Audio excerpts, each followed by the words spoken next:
Cari maklumat dan berita politik yang bebas, kupasan yang tepat, panas. Dapatkannya secara eksklusif hanya di Jom Channel. Komitmen kami, pentasan berita Isnin hingga Jumaat. Berbicara dan isu semasa, kami garapkan secara langsung. Panel-panel berkaliber dan profesional. Interaktif, pandangan anda kami raikan. Jangan lupa bersama kami di setiap hujung minggu dalam edisi khas mingguan. Jom Channel, moving forward, sharing a new experience.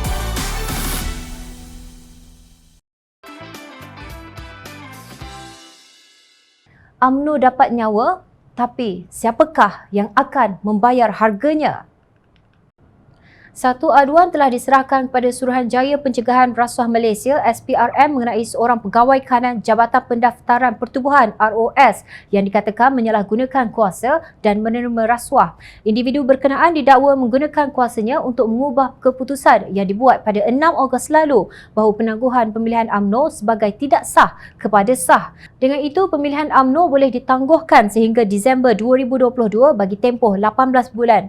Menurut Harian Metro, Ketua Pesuruhjaya SPRM Datuk Seri Azam Baki mengesahkan ada menerima aduan berkenaan pada 31 Ogos. Setiausaha Agung UMNO Datuk Seri Ahmad Maslan dilaporkan berkata beliau menerima surat daripada Ketua Pengarah ROS Jasri Kasim memaklumkan bahawa ROS membatalkan keputusannya sebelumnya. Berdasarkan semakan kepada keterangan dan dokumen tambahan yang saya dan Peguam UMNO berikan pada 9, 11 dan 18 Ogos lalu serta beberapa keterangan ahli MKT pada 24 Ogos adalah didapati keputusan penangguhan pemilihan UMNO untuk penggal 2021-2023 dibuat secara teratur, kata Ahmad Maslan seperti dipetik Berita Harian. Menurut laporan pemilihan jawatan UMNO untuk MKT, bahagian dan cawangan ditangguhkan ke satu tarikh yang akan dimaklumkan kepada ROS iaitu sebelum 29 Disember ini. Pada 6 Ogos lalu, ROS berkata keputusan menangguhkan pemilihan parti selama 18 bulan tidak sah berikutan tempoh memegang jawatan MKT bagi penggal 2018-2021 tamat pada 30 Jun lalu. Perkara itu dinyatakan Jasri yang memaklumkan ketetapan itu dibuat berikutan tempoh pemegang jawatan MKT bagi penggal 2018-2021 tamat pada 30 Jun lalu. UMNO sebelum ini dilaporkan menangguhkan pemilihannya di semua peringkat cawangan, bahagian dan MKT selama 18 bulan bermula 30 Jun lalu. Namun tindakan ROS yang mengatakan keputusan UMNO itu tidak sah ibarat tali gantung yang menjerut parti itu. Jasri Kasim mempertahankan keputusan ROS walaupun mendapat bantahan UMNO.